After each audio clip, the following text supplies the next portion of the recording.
Nahihirapan ka ba mag-decide kung RFO or pre-selling ang kukunin mo? So, please watch this video para meron kayong guide paano ba natin pagtitimbangin ang RFO and pre-selling properties this 2024.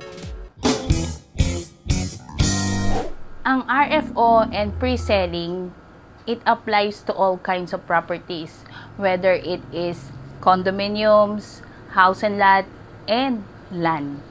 Okay? Pag sinabing RFO, yan po yung mga property na nakatayo na. At meron naman po tayong tinatawag na pre-selling. Okay? Yan po yung nilaunch pa lang, gagawin pa lang, pero binebenta na.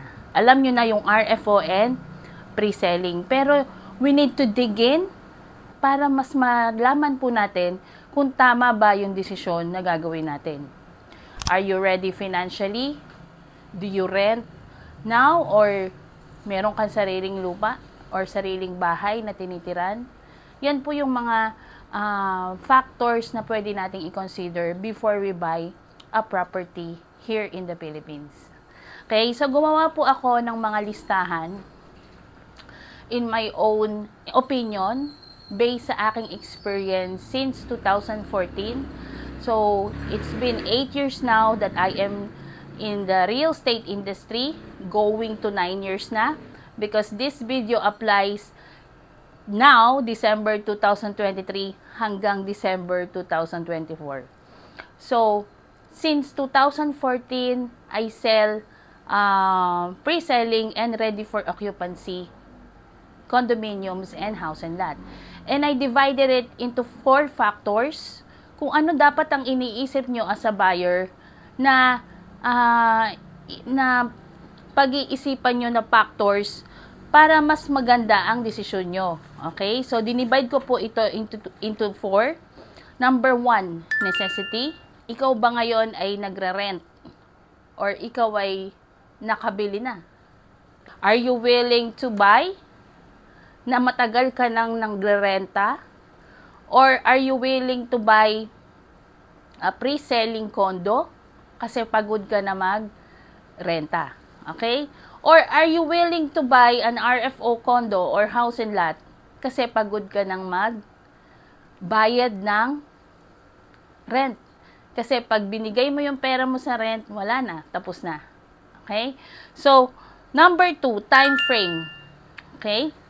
Number 2, time frame, are you willing to wait or are you not willing to wait? Kung RFO ka as a buyer, pwedeng ikaw ay not willing to wait. Kasi sabi ko nga kanina, pag ikaw ay pagod na mag-rent, ang pera mo ilang taon nang pag kinuwenta mo, how much na yon kung naihulog mo sa sarili mong bahay or condominium. So, if you are an RFO buyer, kailangan ganyan ang pag-iisip mo. Pagod ka na maglabas ng pera at wala ka pa talagang property. Okay? Depende rin kung anong location. Kung ang work mo, kung ang work mo malapit dito sa Metro Manila, or kung nasa South ka man o nasa North ka lang, kahit sabihin na natin meron kang bahay pero ang bahay mo malayo. Okay? So, you would make time to go to work. And syempre, transportation nyo. So, yun yung mga bagay na gusto kong maintindihan ninyo. If you are willing to buy an RFO condo. Or ikaw ay gusto ng pre-selling. Pero, willing to wait ka. Okay? Kasi ang pagbili ng RFO and pre-selling, it depends. If you need it, number 1, buying a property is not only once. Nagandahan ka lang. Wow, ang ganda, may swimming pool, may gym sila, ayos to, may security. Hindi. Ang pagbili ng property kailangan mo. Kasi nga, ang property ay hindi tigwa 100,000 lang. Hindi tigwa 200,000 na. It's not less than $1 million. It's a millions of pesos. Okay? So, kailangan pag-isipan nyo mabuti. So, kung ikaw naman ay pre-selling, ang iisipin mo, willing to wait ako. Okay? Kasi meron naman akong bahay dito sa Metro Manila. Pwede naman akong magbiyahe na rin. Okay? Kung medyo malayo, may isang bus dyan, may MRT dyan. Pero ba't ka bibili ng property kung may bahay ka na? Okay? So, I want you to know that real estate is one of the best that you can have as your investment for passive income. Okay? Ang pera ang naghahabol sa'yo pag ikaw ay merong real estate or condominium. Bakit? Kasi meron kang, natutulog ka, meron kang pera. Hindi siya active income kasi you don't need to go every day to work, spend 8 to 5 hours at the workplace para lang magkapera ka. Ito, kahit nasan ka, tuloy-tuloy ang pagpasok ng cash flow. So, yan. So, are you willing to wait? Okay yan. Okay? Kasi, pre-selling, ginagawa pa lang, may bahay ako, gusto ko siya for condo rental business. Okay?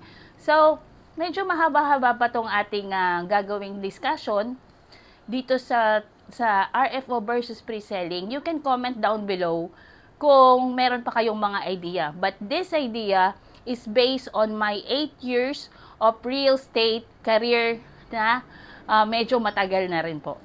Number 3 is payment terms. Okay? So, sa payment terms, if you are a RFO buyer, ang property mo lang nasa probinsya at kailangan na ng anak mo, mag-aaral siya, you have a business here in Metro Manila, do you think it's worth it to buy an RFO na nakatayo na mas mataas na yung value niya? Kwentahin ninyo, no? Is it worth it ba na gumastos ako sa gantong pamasahe, sa oras na pagbabiyahe, na dapat nakatutok na ako dun sa negosyo ko? If you are an RFO seller, you don't care about the payment terms. Of course, you care, but mas importante sa'yo yung oras at panahon na makapunta na sa business mo or sa pag-aaral na walang sinasayang na oras at effort. Sa pre-selling side naman, kasi pag nakita nating RFO, ibig sabihin yan, sa mga RFO buyer, nakaipon na yan. Matagal na nagre-renta yan. Pag pre-selling naman, are you a young professional? Gusto mo bang laruin yung pera? Gusto mo bang maabutan mo yung launch price na mura pa lang? Okay? So, if you would think about it, itong pre-selling, it applies also for the RFO buyer. And, of course, hindi naiiwan yung mga middle class. Okay? Yung mga Pilipino na may extra pera, saan napupunta?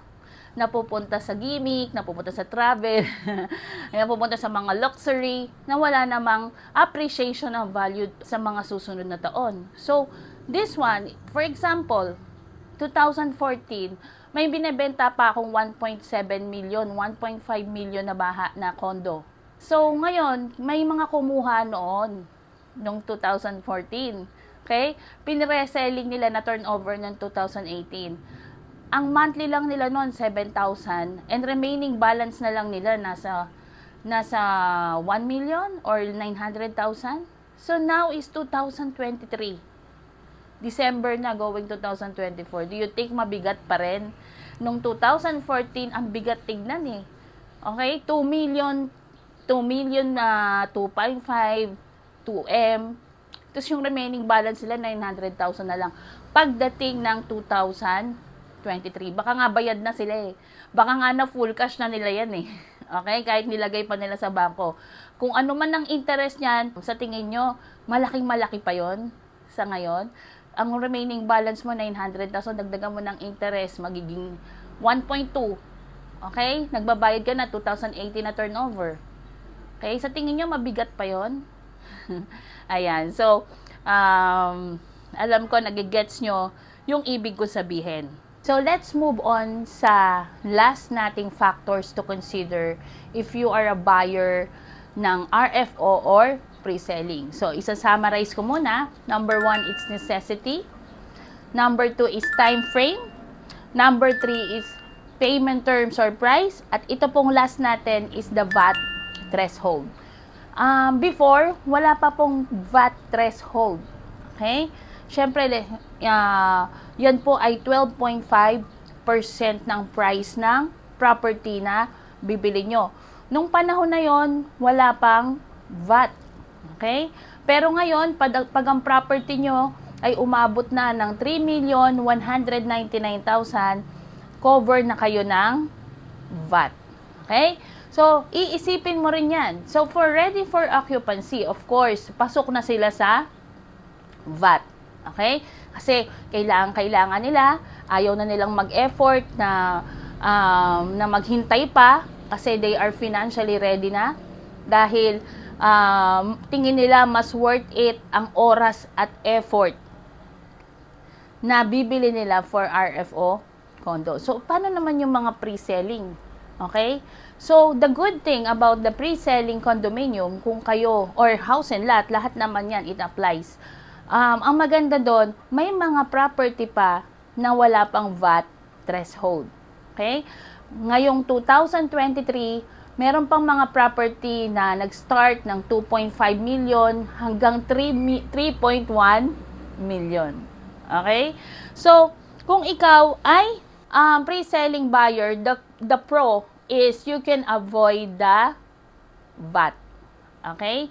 So, sabi ko nga kanina, if you are an investor, I think this is the best choice for you to buy a pre-selling condominium for business. Okay? Kung ayaw mo naman, isa pang naiisip ko pang ang naiisip ko pa na perfect ang pre-selling ay sa mga OFW or mga Filipino na may planong mag-retire dito sa Pilipinas. Okay? Habang nasa abroad sila, hinuhulugan nila. Perfect din ito sa mga young professionals na meron silang stable income, na confident sila na mahuhulugan nila yung condo in enjoying a non-VAT price and of course the lower monthly payments. Okay? So, yan ang ating i-consider kung ikaw ay gusto bumili ng property. The next thing you think is RFO ba or pre-selling nyo? Bibilin ko. Huwag kayo masyadong excited. Wow, ganda nito, ganyan-ganyan. Okay, kung pwede namang pre-selling na bilhin nyo. That's my recommendation. If kung necessity na talaga, kailangan mo na, ayan, bagay ka for RFO. Okay? So, ngayon, 2023, going 2024 na tayo, ang one bedroom sa pangkalahatan ng condo, kahit ano pang developer, SMDC, Empire East, Mega World, Ayala Land, DMCI, yan. Nagre-range po ang one bedroom ng nasa 2.5 to 3.1. Okay? So, that's my recommendation. Okay? Meron ding studio na nandun yung range ng studio nasa 2.5. Okay?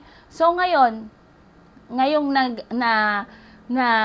natapos na ako sa mga factors na i-share ko sa inyo.